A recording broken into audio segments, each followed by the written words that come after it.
este es mi tiempo, hermano, y que el Señor les bendiga. Gloria al Señor. Bueno, hermano, hemos cantado al Señor.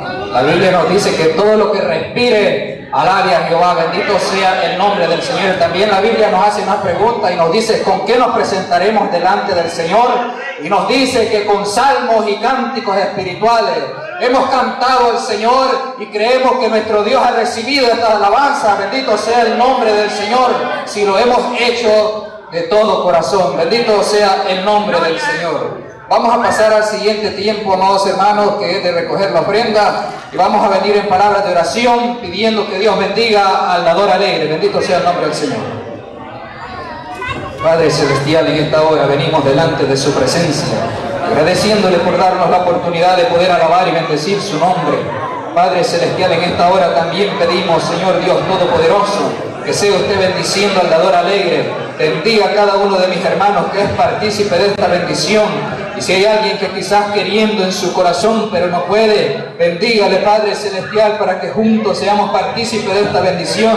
Sea usted multiplicando esta ofrenda para alabanza de su nombre, Dios amado, sabiendo que es para el beneficio de su obra. Le pido, Padre Celestial, toca nuestros corazones, toca el corazón de cada uno de mis hermanos y que cada uno dé conforme propuso en su corazón. Todo esto se lo pedimos y lo depositamos, Padre Celestial, en sus manos, y se lo pedimos en el nombre de Jesús de Nazaret, su Hijo amado. Amén.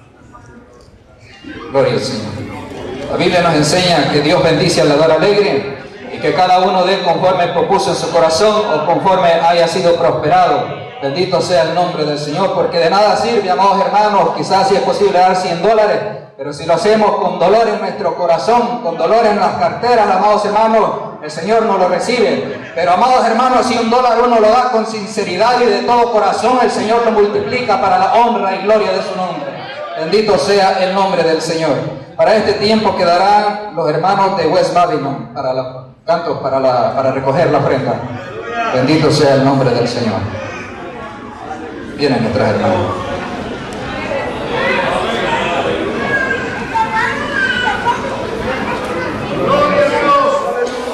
Que no cese la alabanza, amados hermanos. Bendito sea el nombre del Señor. Alabado sea el nombre del Señor.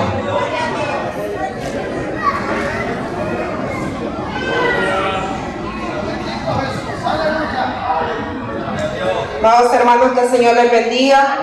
Damos gracias al Señor por la oportunidad que nos da una vez más estar para honrar y bendecir a ese Dios que vive y que permanece para siempre. Dios bendiga a todas las iglesias reunidas que nos hemos hecho presentes de buena voluntad para honrar y bendecir a ese Dios que vive y que permanece para siempre. Vamos a cantar la alabanza 266 para que nos ayude. Estas son las buenas nuevas de gran gozo, que ha nacido un rey en la ciudad, ni el que siembra, ni el que riega no es salvo, mas el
Señor. Bendito sea el nombre del Señor. Damos gracias a Dios, amados hermanos, por la oportunidad que el Señor nos ha permitido de poder ofrendar, ¿verdad?, para la obra del Señor, sabiendo que es en beneficio para nosotros mismos y sabiendo, amados hermanos, la necesidad del pueblo del Señor. Creamos que el Señor va a multiplicar esa ofrenda. Bendito sea el nombre del Señor. Ahora llega el siguiente tiempo, amados hermanos, de oír palabra del Señor. La palabra del Señor nos dice: desead como niños recién nacidos la leche espiritual no adulterada. Bendito sea el nombre del Señor. Hemos oído dos poderosos mensajes donde hemos sentido la presencia del Señor que corre en nuestro interior, y creemos que será así, amados hermanos, porque la presencia del Señor está en cada uno de nosotros, está en medio nuestro. Bendito sea el nombre del Señor.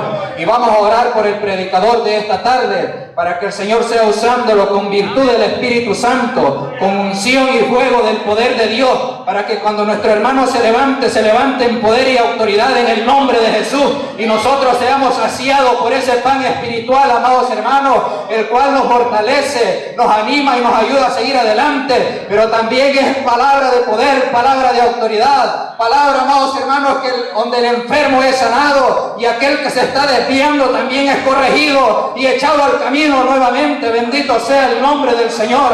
Así que vengamos en palabra de oración, pidiéndole a nuestro Dios que bendiga al predicador de esta tarde. Bendito sea el nombre del Señor.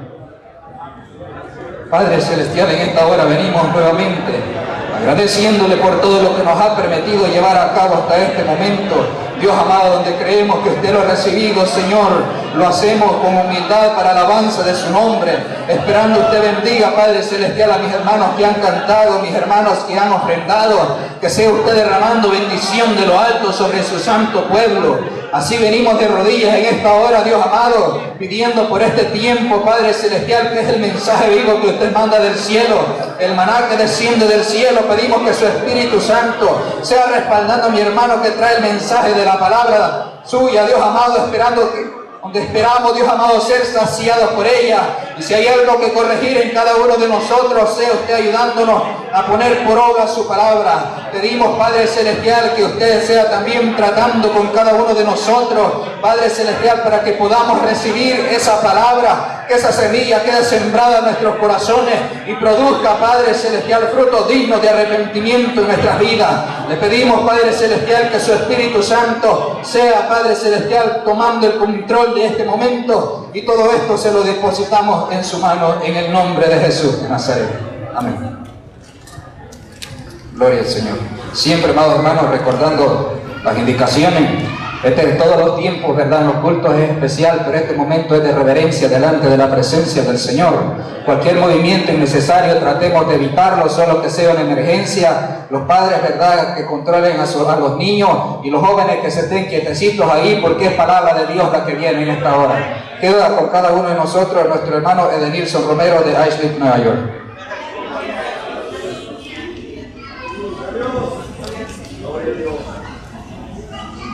Que Dios nos bendiga a todos, hermanos.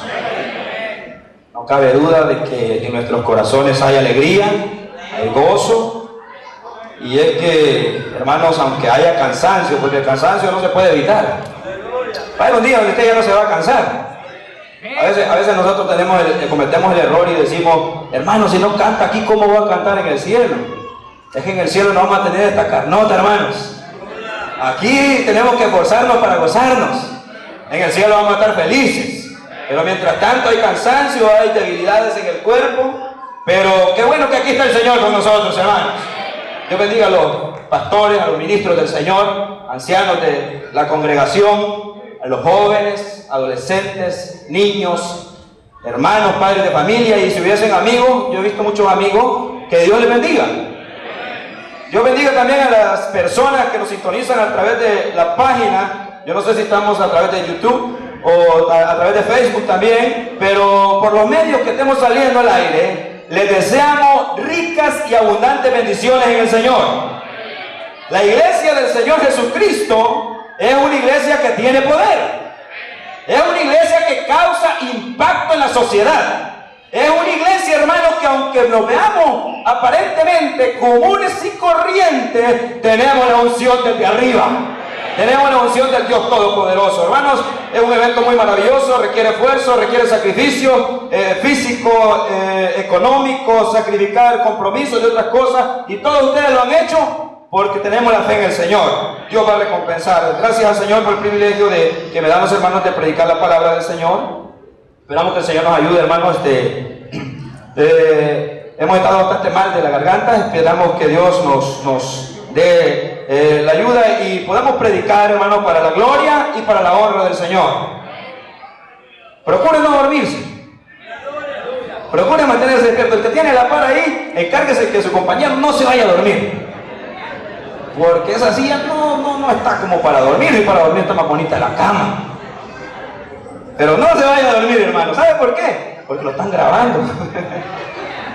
No le va a gustar ver la repetición ahí. Bueno, hasta ahí. Hermanos, agradecemos al Señor por esta oportunidad. Vamos a predicar la palabra del Señor. El lema de la actividad lo hemos oído y es jóvenes llamados en tiempos de crisis. Vamos a ver si tenemos buena receptiva. En la mañana nos hablaron jóvenes llamados en tiempos de crisis espiritual.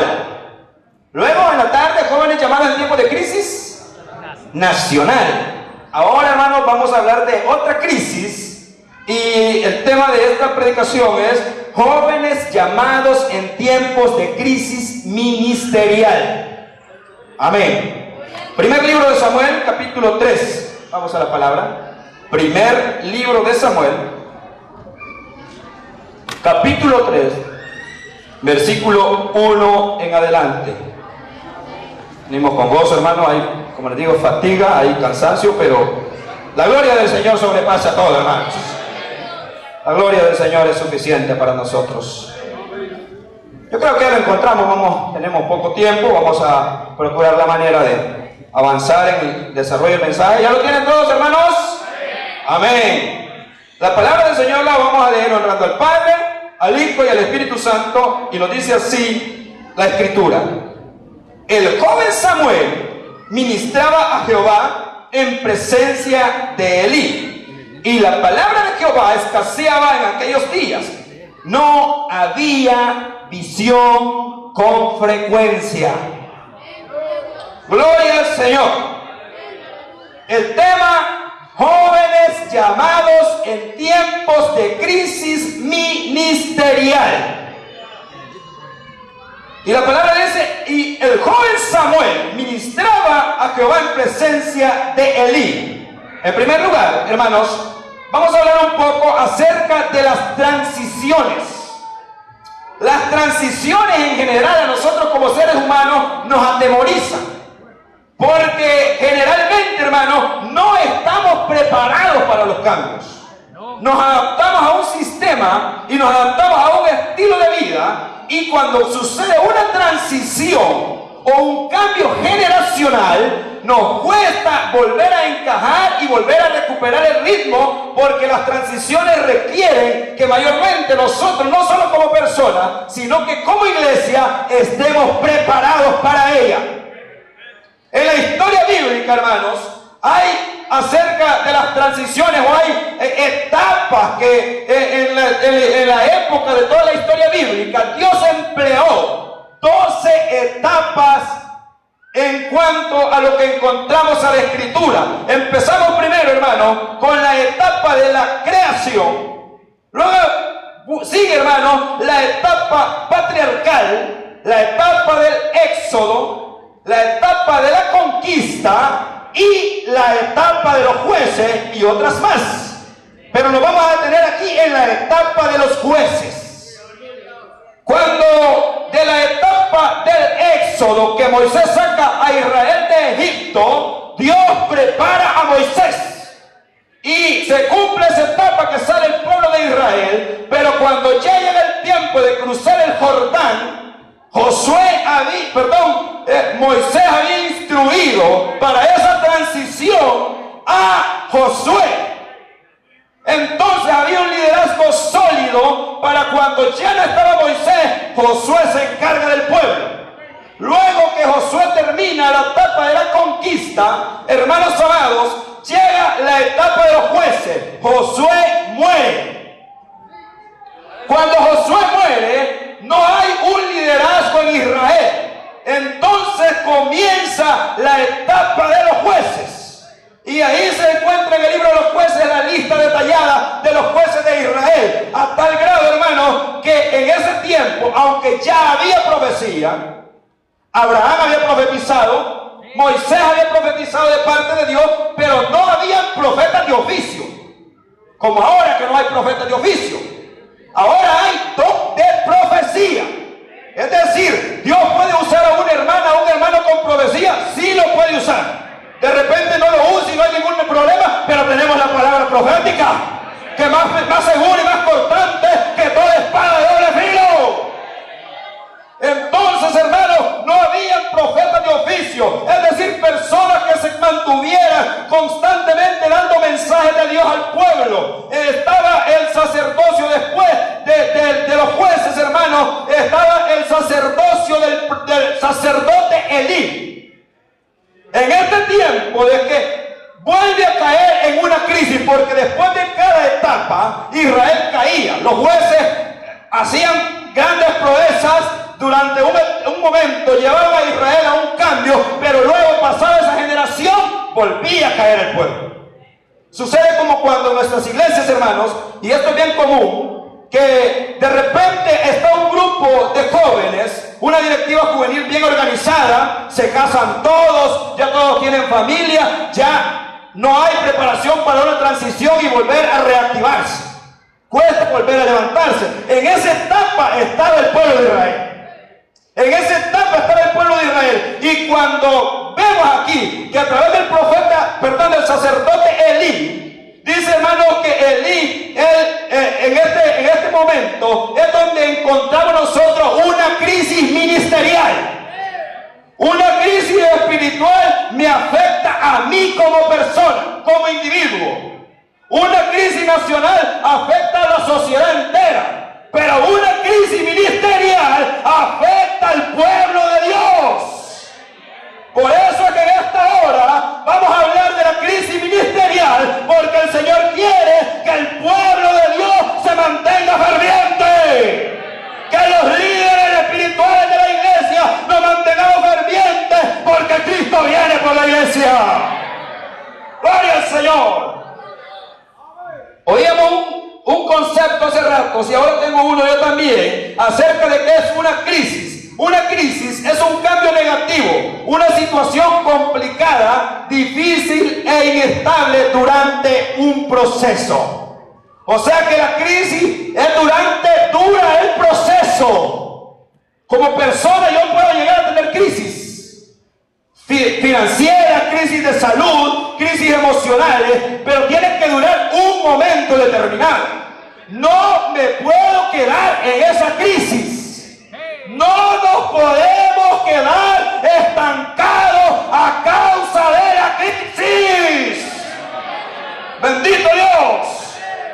Entonces, hermanos, cuando hablamos de la crisis ministerial o nos referimos a la palabra ministerio, nos estamos refiriendo la palabra ministerio proviene del latín ministerium, que significa en su traducción servicio. Ahora, hermanos, analizando la palabra, lo que significa que ministerium de latín significa traducido servicio, quiere decir que caemos nosotros en la realidad que el ministerio no únicamente es el ministerio del pastor, no únicamente es el ministerio de la predicación. En la congregación hay diversidad de ministerios. Hay muchos ministerios. En el Antiguo Testamento está el ministerio del sacerdote. La función del sacerdote intermediar entre Dios y el pueblo, ofrecer sacrificio a Dios por el pueblo. Y hermanos, estaba también el ministerio del profeta y el ministerio del rey. Estos tres ministerios teníamos, hermanos, o hallamos nosotros en la Biblia, a través de la palabra del Señor, que eran los del Antiguo Testamento. Y aquí dice la Biblia que en esos días la palabra de Jehová escaseaba. Es decir, no había un profeta designado como profeta de Dios para que hablara al pueblo. El ministerio sacerdotal de Elí era un ministerio inestable, corrompido, hermanos, por la inmoralidad.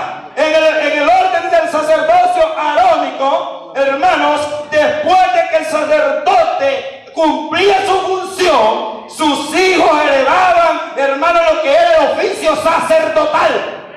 Los hijos de Elí se habían corrompido y habían, hermanos, profanado el lugar de reunión. Habían fornicado con las mujeres en la puerta del tabernáculo y estaban haciendo injusticia, Ofni y Fines, porque se habían corrompido. Entonces vemos el estado caótico de Israel en este momento, porque la escasez del liderazgo sólido de Elí había ocasionado un decaimiento espiritual. Había ocasionado que el pueblo se mantuviera alejado de Dios. Por eso dice la Biblia que que la palabra de Jehová escaseaba en aquellos días. Había crisis, no había visión con frecuencia, el pueblo se había alejado. Por eso Dios prepara al profeta Samuel, un niño destinado desde su nacimiento, desde antes, para el servicio en el templo de Dios. Gloria al Señor. Bien, hermanos, ahora, viendo nosotros acerca de los ministerios que hay en la iglesia, Pablo habla a los Romanos capítulo 12, versículo 4, porque dice, porque de la manera en que un cuerpo tenemos muchos miembros, pero no todos los miembros tienen la misma función, así nosotros también, siendo muchos, somos un cuerpo en Cristo y miembros los unos de los otros. Yo estoy para servir a la iglesia, para servir al Señor. Nuestros hermanos están para servir al Señor y a la iglesia. Usted, hermano y hermana, ha sido llamado para que sirvamos al Señor y a nuestros hermanos, miembros los unos de los otros. Gloria al Señor. Alabado Jesús. De manera que teniendo diferentes dones, según la gracia que nos es dada, si el de profecía, úsese conforme a la medida de la fe, o si de servicio, en servir, o el de enseñanza, en la enseñanza, o el que exhorta, en la exhortación, el que reparte con liberalidad, el que preside con solicitud, el que hace misericordia con alegría. ¿Se da cuenta que no solo es predicar? ¿Se da cuenta que solo no es enseñar? En el libro de Efesios habla acerca de los ministerios, que dice que Dios, subiendo a lo alto, llevó cautiva la cautividad y dio dones a los hombres. A unos constituyó apóstoles, a otros profetas, a otros pastores, a otros maestros y a otros evangelistas. Pero todo lo que se hace para la obra del Señor. Entonces, no nos queda duda nosotros que hemos sido llamados para servir al Señor en la obra. El recoger basura en la iglesia es un ministerio. El tomar un trapeador, una escoba, es ministerio. El de Ujiel es un ministerio. Maestro de escuela dominical, un ministerio. El de hacer pro templo es un ministerio. El de limpiar los baños es un ministerio. No solo agarrar el micrófono y predicar. Todo es, hermano, para la obra del Señor. Y no el que predica es más que el que lava baños, ni el que lava baños menos que el que predica. Todos somos miembros de un solo cuerpo y trabajamos para el reino de los cielos. Y todos somos útiles en la obra. No todos pueden ser pastores, hermano. No todos pueden ser pastores. Incluso en el ministerio habemos personas que somos como los dedos de la mano, diferentes, con diferentes cualidades. Algunos con vocación de enseñar, algunos con vocación de predicar, algunos son cortos en mensaje, pero son buenos consejeros. Algunos saben mucho de administración y todo lo hace Dios para complementar a la iglesia. Luego que entendemos esto, nos damos cuenta, hermanos, que entonces no hay ninguno que se libre de trabajar. No hay ninguno que diga, no hay ministerio para mí. Entonces, hermano, vemos nosotros en la Biblia que Dios hace un llamado a Samuel. Le llama cuando estaba acostado y le estaba dormido y le dice: Samuel. Era inteligente y era obediente y corre para donde Elí. ¿Para qué me has llamado? Ven aquí. Yo no te he llamado, le dice Elí, vete y acuéstate. Oye, hermano, para no hacerle larga la historia, 3 veces se repitió y aún Samuel no había entendido el llamado de Dios. Hermanos, tenía razón, era un muchacho, no había entendido. Pero ahora nosotros, ¿será que habremos algunos que no hemos entendido el propósito por el cual nos ha llamado el Señor? El Señor nos llama repetidas veces. Nos llama a que trabajemos en la obra. Porque hay crisis, sí hay crisis. Pero el Señor nos llama para que echemos mano a la obra y sigamos adelante. La misericordia de Dios le llama por 3ª vez y no entiende. Y le dice a Elí, si una vez te llama, le dices: habla Jehová porque tu siervo oye. Oye bien, hermano. Hemos entendido nosotros el llamado de Dios. Dios quiera que sí. Dios quiera que sí, hermanos. Hemos entendido el llamado de Dios. Entonces, cuando el Señor nos habla, y si no lo hemos entendido, la próxima vez que nos hable y nos diga: ve a limpiar el templo, habla Jehová porque tu siervo oye. Gloria a Jesús. Hermano, hay que cantar de alabanza. Habla Jehová porque tu siervo oye. Amén. Gloria al Señor. ¿Estamos de acuerdo, hermanos? Bendito Dios. A pesar que había un llamado repetido, lo entendió hasta la 4ª vez. Dios tiene un llamado en particular para cada uno. Cuando envía a la misión de la primera deportación de judíos nuevamente a Israel de Babilonia, envía a 2 personas. Zorobabel como gobernador por la crisis nacional que había en Israel, y al sumo sacerdote Josué como sumo sacerdote para que supliera la crisis espiritual. Cada quien en su lugar, hermanos. No pretendamos querer nosotros llevar la dirección cuando no nos corresponde. Algunos podemos administrar, otros no podemos. Cada quien en su lugar. Samuel, después de que recibe el llamado de Dios, que él era un muchacho, no crea usted que hoy lo llamó Dios y ya mañana estaba fungiendo como profeta y como juez, que también fue juez, y como sacerdote. Un periodo de preparación, un proceso. ¿Sabe por qué? Porque hay una etapa en que usted y yo somos, como le dice Pablo a Timoteo, neófitos. Y lo vamos a aceptar. En algún momento todos somos neófitos. Es decir, que carecemos, que somos recién convertidos, que no tenemos la capacidad aún.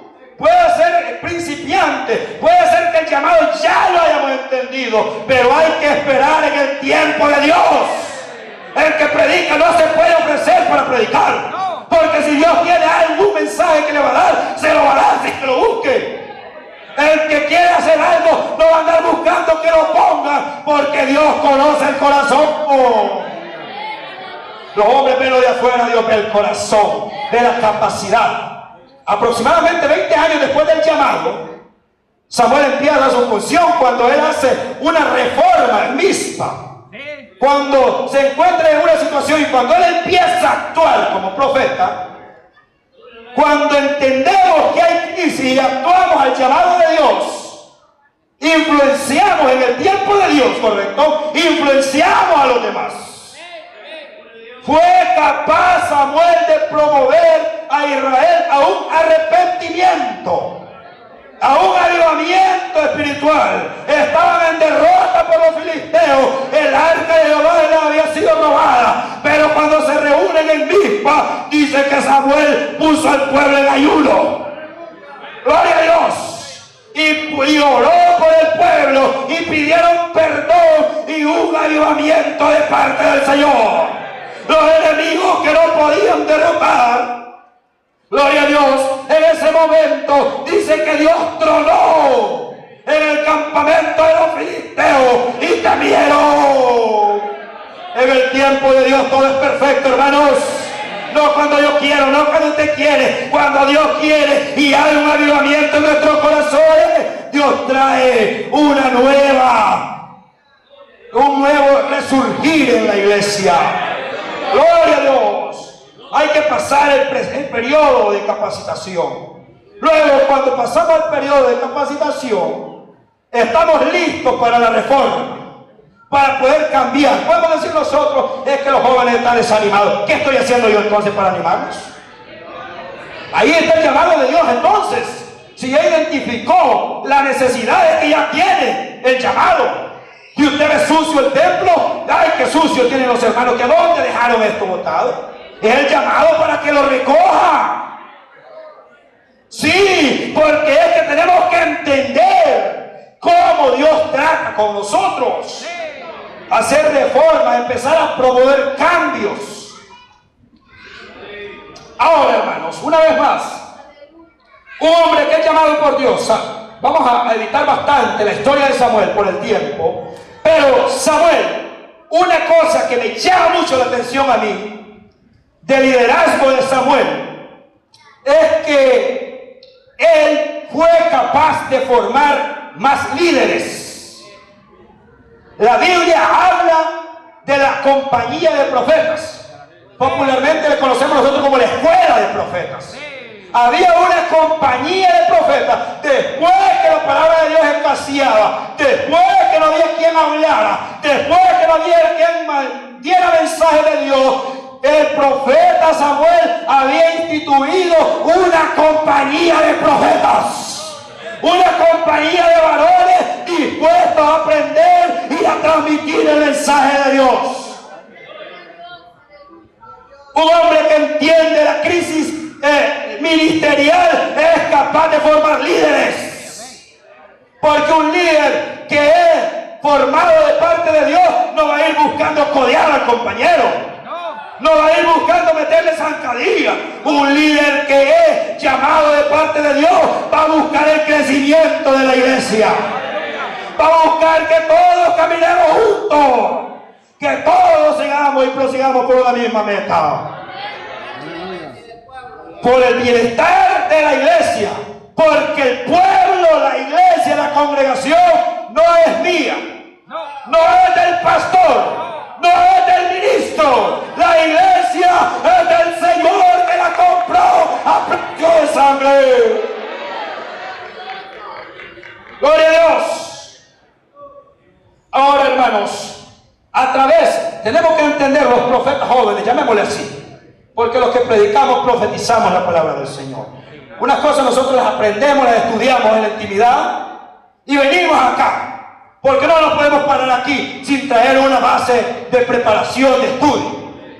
Tenemos que leer. A veces ojeamos y los predicadores sabemos, ojeamos y no hallamos nada. Tan grande que es la Biblia, tan extensa, y no sentimos enfoque. A veces nos cuesta encontrar un mensaje, pero cuando estudiamos un mensaje, aprendemos un poco y venimos aquí. Una parte conocemos y otra profetizamos. Hay cosas que yo ni las pensé ni las entendí. Cuando estamos delante del pueblo, el Señor tiene misericordia y nos revela. Alabado sea el Señor. Entonces, hermanos, los profetas jóvenes tenemos que saber que estamos bajo la tutela de los adultos, de los ancianos. A veces no entendemos por qué nos ponen freno. Entendamos, y si no entendemos no importa, obedezcamos. ¡Obedezcamos! ¿Por qué, hermanos? Porque yo tengo fuerzas, yo tengo energía, yo estoy empezando la vida y sé el ritmo que he mantenido hasta ahorita, pero la vida es larga. Y en cambio los ancianos han mantenido, aunque usted lo vea con un ritmo más bajo ahora, pero han mantenido el ritmo por una larga trayectoria. Entonces se adquiere conocimiento, se adquiere sabiduría, y nosotros estamos dispuestos a aprender de ellos. ¿Están dispuestos los jóvenes? Los jóvenes predicadores están dispuestos a aprender de sus pastores y de sus ministros. Amén. Las jóvenes están dispuestas a aprender de las ancianas. Amén. Dios quiera que sí. Ya vamos a ir aterrizando, hermanos, buscando la pista. Vamos a hablar, hermanos, últimamente acerca del trabajo del apóstol Pablo como líder espiritual también. Al ver, hermanos, él la flaqueza, porque había flaqueza, no solo en el tiempo de Samuel y de Elí. Ha habido crisis en todo el tiempo. Ahora, como iglesia, tenemos lados flacos también nosotros. Debilidades, cosas, áreas que hemos descuidado un poco, y ahí es donde Dios nos llama a fortalecerlas. El apóstol Pablo, antes de él partir, aconseja a un ministro joven, a Timoteo, antes de él partir, y le habla acerca de las futuras crisis que ahora entendemos nosotros, de esas crisis que se están dando en nuestro tiempo, y acerca de la transición que una vez muerto el apóstol Pablo, a la transición que Timoteo se iba a enfrentar. Los ancianos no van a estar para siempre con nosotros. Algún día, hermanos, ya no van a estar, aunque nos cueste aceptarlos.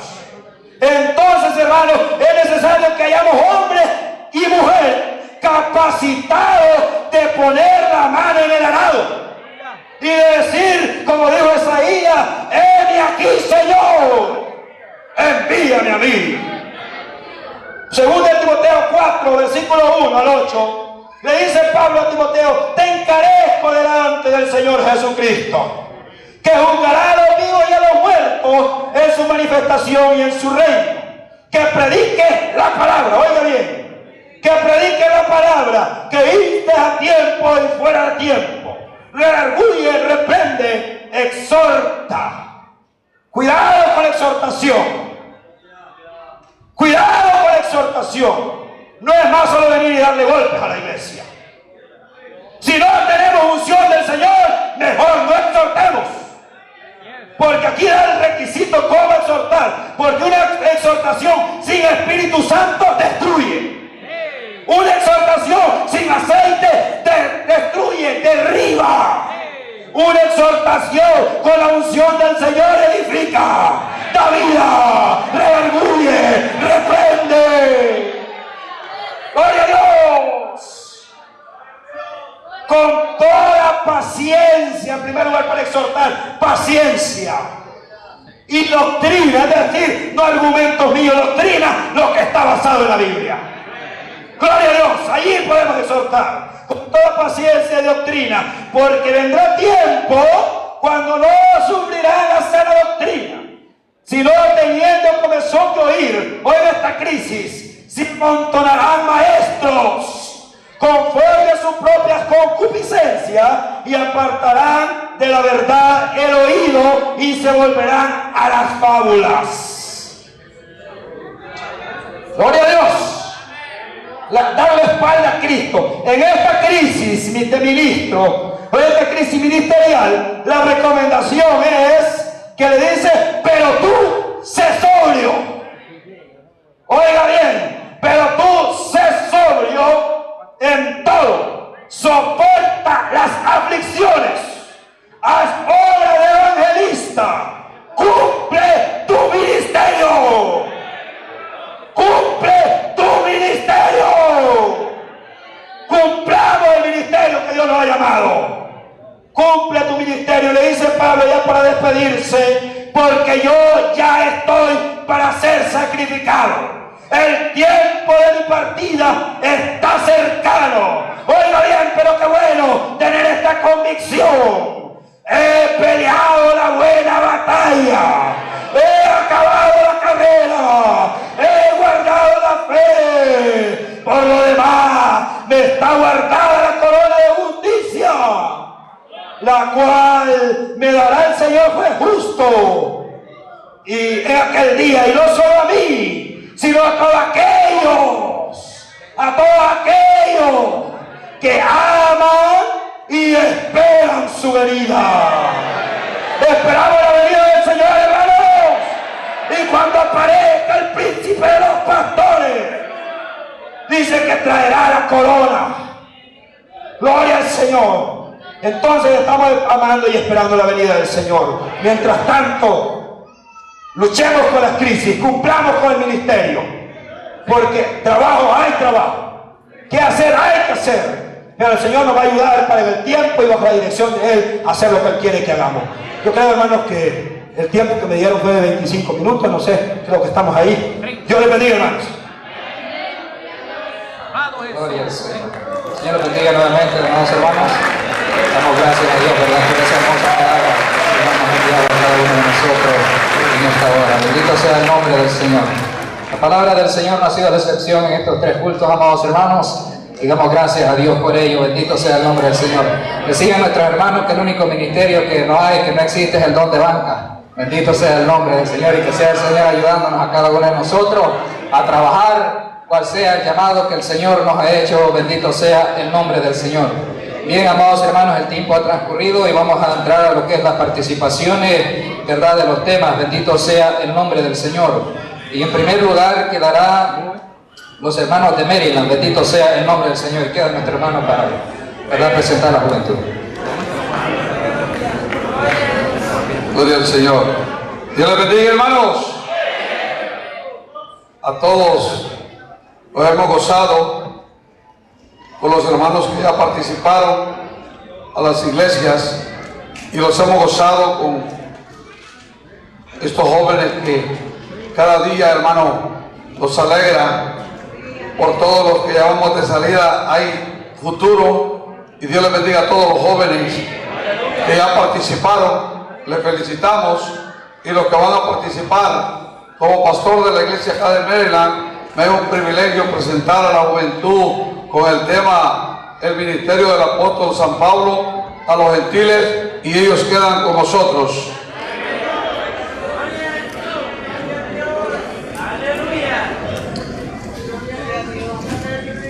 Bendito Dios, Vagaba yo por el mundo en una noche sin luz, sabía el nombre de Cristo, mas no quería la luz, sabía bien que su muerte había sido en la cruz.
cultivarlos me mandó.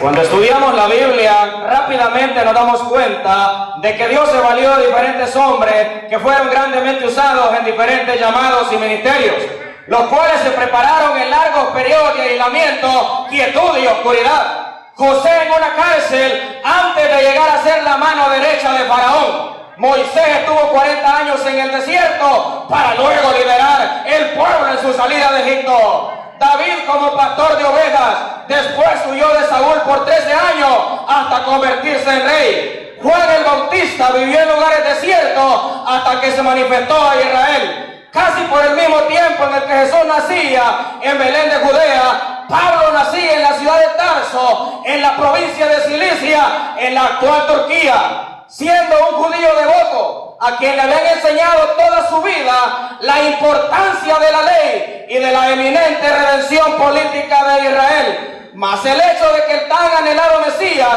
fuera ejecutado minuciosamente como el peor de los criminales, profundizó su creencia y su fe, refutando toda doctrina que fuese contraria a sus creencias.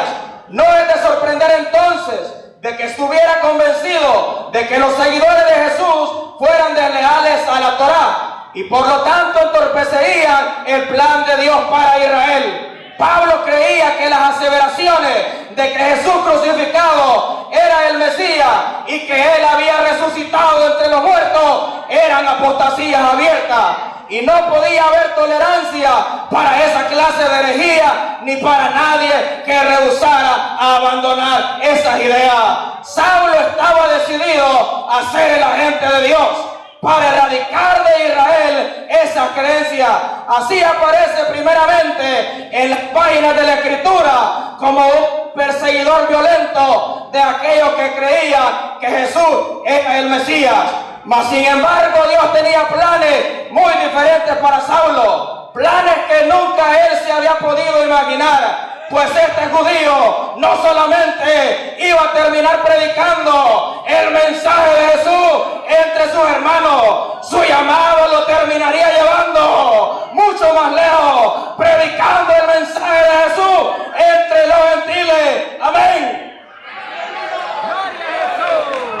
Acordaos que en otros tiempos vosotros los gentiles en cuanto a la carne eríais llamados incircuncisión por la llamada circuncisión. En aquel tiempo estabais en Cristo, alejados de la ciudadanía de Israel y ajenos a los pactos de la promesa, sin esperanza, sin Dios en el mundo. Pero ahora en Cristo Jesús, vosotros que en otro tiempo estabais lejos, habíais sido hechos cercanos por la sangre de Cristo, porque Él nuestra sangre que de paz hizo uno, aboliendo en su carne las enemistades, la ley de los mandamientos, expresadas en ordenanzas, para cerrar en sí mismo los dos, un solo y nuevo hombre, haciendo la paz y mediante la cruz, reconciliar con Dios a ambos en un solo cuerpo. Así que no sois extranjeros ni bendizados, sino conciudadanos de los santos y miembros de la familia de Dios. Amén. Saulo de Tarso aparece primeramente involucrando con el aplazamiento de Esteban y luego en conexión con la persecución de mayor escala que escaló en Jerusalén en los años forzado a Jesús y entonces de la iglesia cristiana. Pedro, Esteban, Felipe y Pablo jugaron un papel importante porque participaron de anticipamientos que llevaron a la proclamación del fe cristiano más allá del mundo judío. Amén. Amén. Mas yendo por el camino, aconteció que, al llegar cerca de Damasco, repentinamente le rodeó un resplandor de luz del cielo, y cayendo en tierra oyó una voz que decía: Saulo, Saulo, ¿por qué me persigues? Él le dijo: Señor, ¿quién eres, Señor? Y le dijo: Yo soy Jesús, quien tú persigues. Dura cosa te es dar cosas contra el aguijón. Él, temblando y temeroso, dijo: Señor, ¿qué quieres que haga? Amén.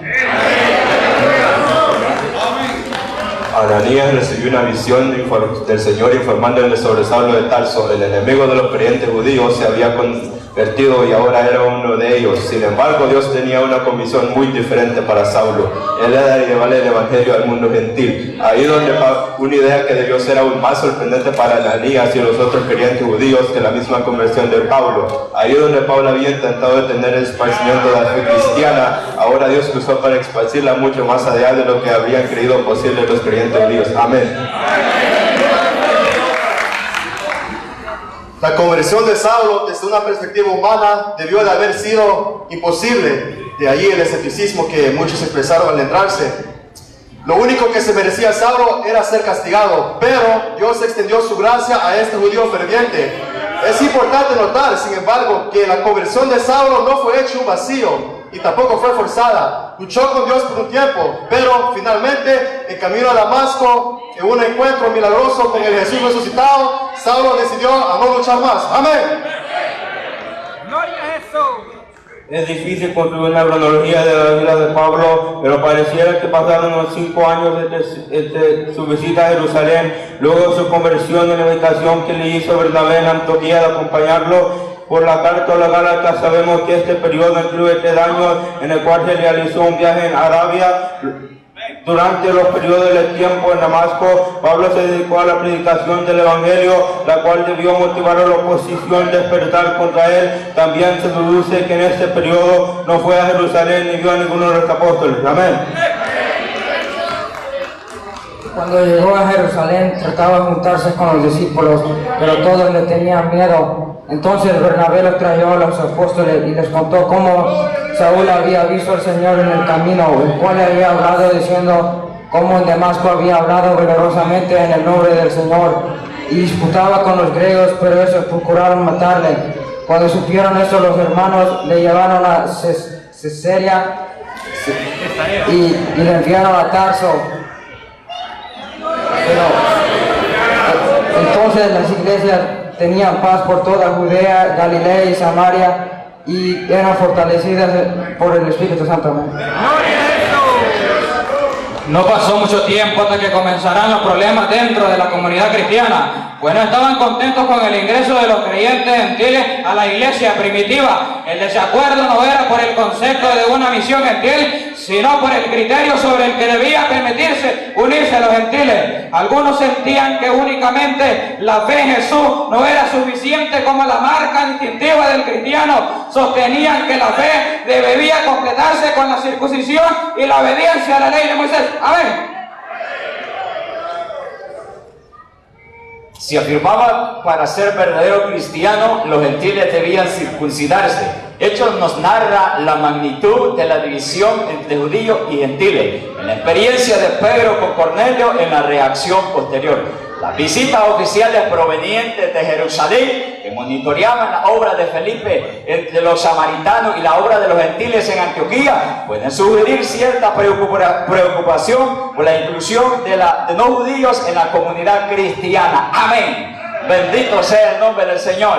En esta bendecida hora quiero dar gracias a Dios en primer lugar, porque decirles que si estoy en esta convención de jóvenes es porque Dios hizo un milagro. El día domingo, amados hermanos, yo entré gravemente a un hospital, amados hermanos, y ese día iba a partir a la presencia del Señor, pero el Señor hizo un milagro, amados hermanos. Me ha sanado, me quitó cálculos de un riñón, amados hermanos. Yo llegué, amados hermanos, con un dolor como de parto de mujer, amados hermanos. Así me dijo el doctor, amados hermanos. Pero testificarles que yo salí sin dolor, amados hermanos. Entré en camilla a ese hospital, amados hermanos. Pero salí de ese hospital caminando, gritando, diciendo: Cristo me ha sanado. El Señor hizo la obra, amados hermanos. Y prometí al Señor, donde quiera que fuera, voy a decir que el Cristo que adoramos es un Cristo de poder, es un Cristo que tiene más poder que la ciencia médica, porque a mí no me atendieron en ese hospital, pero bajó el doctor del cielo y quitó cálculo de los riñones, y él me ha revelado que en esta convención muchos vienen con enfermedades de diferentes, pero se van a ir sanos para su casa, porque han venido creyendo que el Dios de los cielos le va a sanar. Hay sanidad divina en esta hora para los amigos, hay sanidad divina y también salvación para su alma. Así que yo estoy agradecido con el Cristo de la gloria, porque yo ya estaba partiendo a su presencia, pero así ha sido la voluntad de Dios, que esté aquí para testificarle que hay un Dios de poder, que tiene el poder de levantarlo de la muerte para vida eterna. Bendito sea el nombre del Señor. Dios les bendiga. Dios bendiga a mis hermanos de la iglesia. Hermano pastor que oró por mí y todos los hermanos para que yo estuviera este día en este lugar dando este tema al Señor. Dios les bendiga a todos.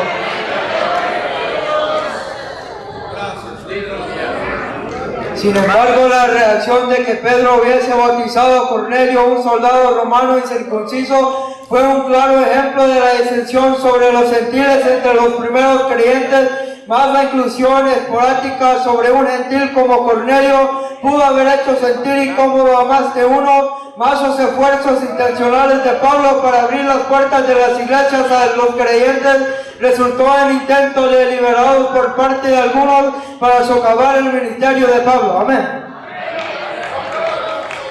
Ahora ven los que habían sido esparcidos a causa de la persecución que un cometido desea. Pasaron hasta Fenicia, Chipre, Antioquía, no hablaba a nadie la palabra, sino solo judío. Pero entre ellos había varones de Chipre y Cirene, los cuales cuando entraron a Antioquía, hablaron también a los griegos, anunciando el evangelio del Señor, y la mano del Señor estaba con ellos en gran número creyó y se encontró el Señor. Amén. Llegó la noticia de estas cosas a oídos de la iglesia que está en Jerusalén y enviaron a Bernabé que fuese hasta Antioquía. Cuando llegó, vio la gracia de Dios, se regocijó y exhortó a toda quien con propósito de corazón y permaneciesen fieles al Señor. Una gran multitud fue agregada al Señor. Después fue Bernabé a Tarso para buscar a Saulo. Hallándole le trajo a Antioquía y se congregaron todo un año con la iglesia y enseñaron a mucha gente y a los discípulos les llamaron cristianos por primera vez en Antioquía. Amén. Había entonces en la iglesia que estaba en Antioquía profetas y maestros: Bernabé, Simón el que se llama Miguel, Lucio el Cirene, Manaén el que se había creado junto con Herodes el tetrarca y Saulo. Ministrando estos al Señor y ayunando, dijo el Espíritu Santo: apartadme a Bernabé y a Saulo para la obra a que los he llamado. Entonces, habiendo ayunado y orado, les impusieron las manos y los despidieron. Amén. La estancia de Pablo en Antioquía fue el último paso en su formación antes de su salida definitiva al mundo gentil. Ahí pudo trabajar en equipo con otros hombres de Dios hasta que Dios indicó por su espíritu. Los líderes de la iglesia en Antioquía reconocieron con claridad que el Señor estaba llamando a Pablo y Bernabé a la obra y los encomendaron a la gracia del Señor. Amén. Amén. La instrucción del Señor, apartarme a Saulo para la obra, da una clara impresión de la posición especial y escogida que tuvo Pablo en virtud de su llamamiento. A partir del año 46 comienzan los viajes misioneros de Pablo, una serie de viajes relatados por el libro de los Hechos que realizó el apóstol con el fin de evangelizar y extender el cristianismo. Son oficialmente 3 viajes misioneros, al que se suele incluir un cuarto viaje, que es la travesía que lo lleva apresado a Roma. Amén. Aproximadamente entre los años 47 a 48 después de Cristo embarcaron en Seleucia, que era el puerto de la ciudad de Antioquía de Siria. Seleucia distaba a pocos kilómetros de Antioquía. De allí se dirigieron por barco hacia Chipre. Realizaron su tarea misional en la costa oriental de la isla, en una ciudad llamada Salamina. Se cree que distaba a pocos kilómetros de la hoy ciudad Famagusta. De la costa oriental cruzaron la isla hasta la costa occidental, hacia una ciudad llamada Pafos. Amén. Y allí embarcaron hacia la costa del Asia Menor, hasta la ciudad de Perge en Panfilia, posiblemente pasando por la ciudad de Atalia, muy cercana a Perge y al puerto de esta ciudad, que por entonces era una provincia del Imperio Romano. De allí, solo con Bernabé se dirigió a la ciudad de Antioquía de Pisidia, también en barco. Se asentaron un tiempo en esta ciudad y de allí partieron para la ciudad de Iconio, capital de Licaonia, que pertenecía a la provincia romana de Galacia. Amén. Por ahí pasaba una ruta principal que unía la importante ciudad de Éfeso con Siria. Y se dirigieron hacia la ciudad de Listra, también en la región de Licaonia. Pablo y Bernabé partieron de Listra a Derbe y desde esta ciudad regresaron sobre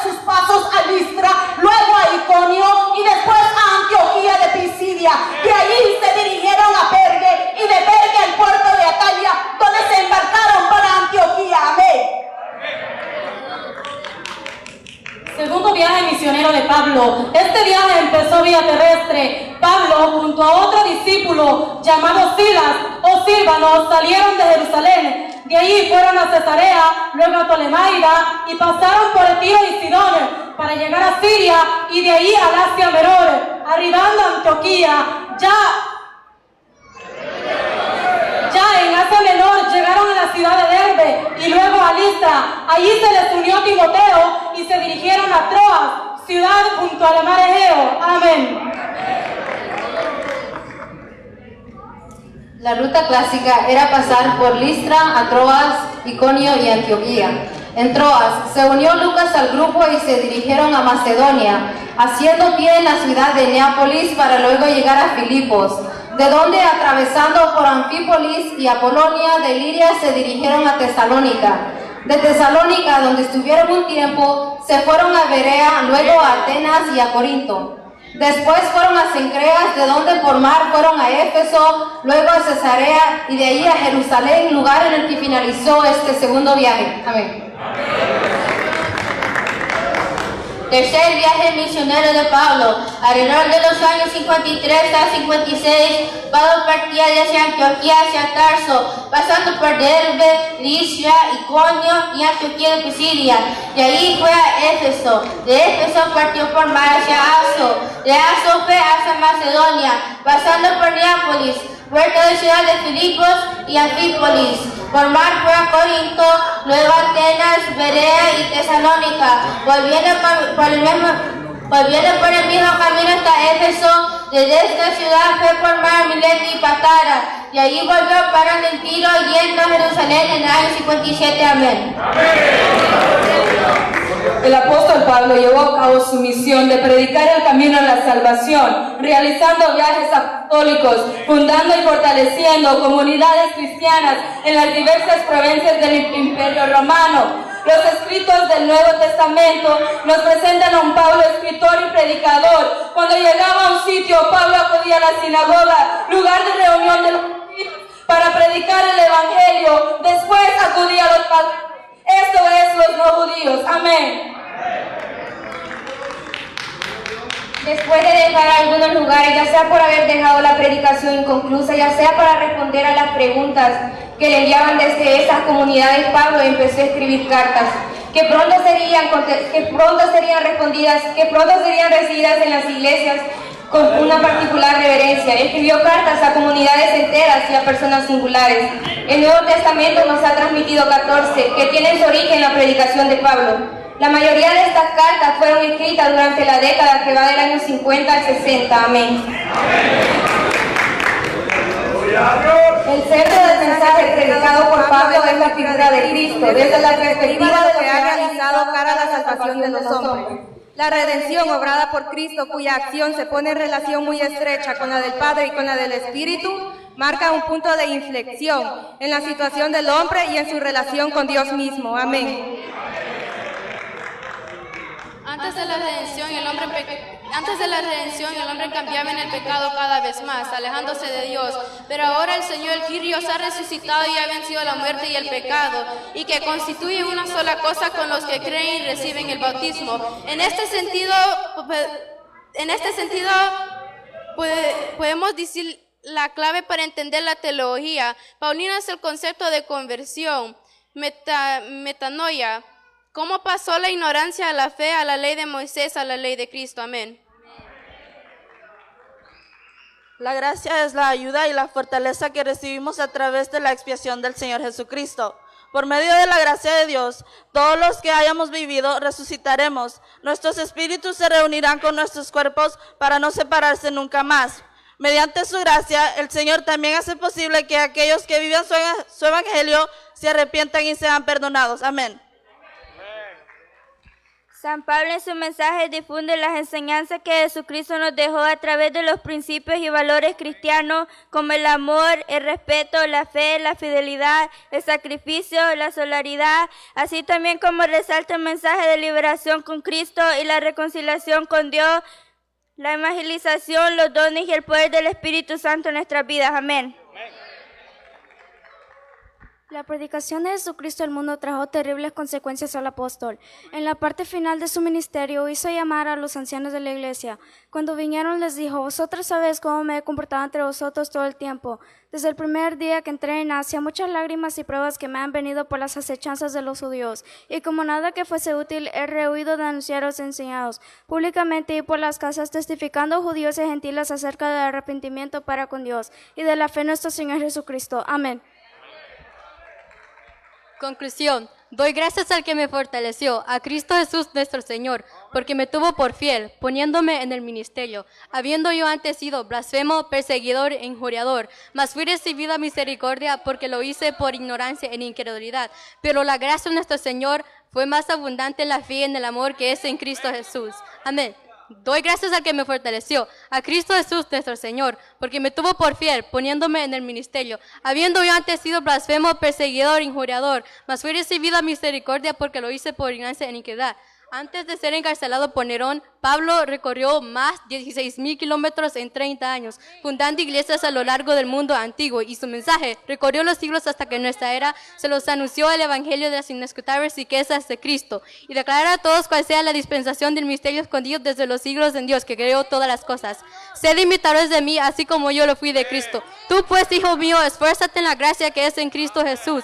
Te encarezco delante de Dios y del Señor Jesucristo que predica esa palabra, que hizo a tiempo y fuera de tiempo. Redarguye, reprende y exhorta con toda paciencia y doctrina, porque vendrán tiempos cuando no sufrirán la sana doctrina, sino que, teniendo comezón de oír, se amontonarán maestros conforme a sus propias concupiscencias, y apartarán de la verdad del oído y se volverán a las fábulas. Porque yo sé que después de mi partida entrarán en medio de vosotros lobos rapaces que no perdonarán al rebaño, y de entre vosotros mismos se levantarán hombres que hablen cosas perversas para arrastrarte así a los discípulos. Pero tú, sé sobrio en todo, soporta las aflicciones, haz obra evangelista y cumple tu ministerio, porque yo ya estoy para ser sacrificado y el tiempo de mi partida está cercano. Pero de ninguna cosa hago caso, ni estimo preciosa mi vida, con tal que termine mi carrera con gozo y el ministerio que recibí del Señor Jesús, para dar testimonio del evangelio de la gracia de Dios. Y ahora, he aquí, yo sé que ninguno de vosotros, entre quienes yo he pasado predicando el reino de Dios, verá más mi rostro.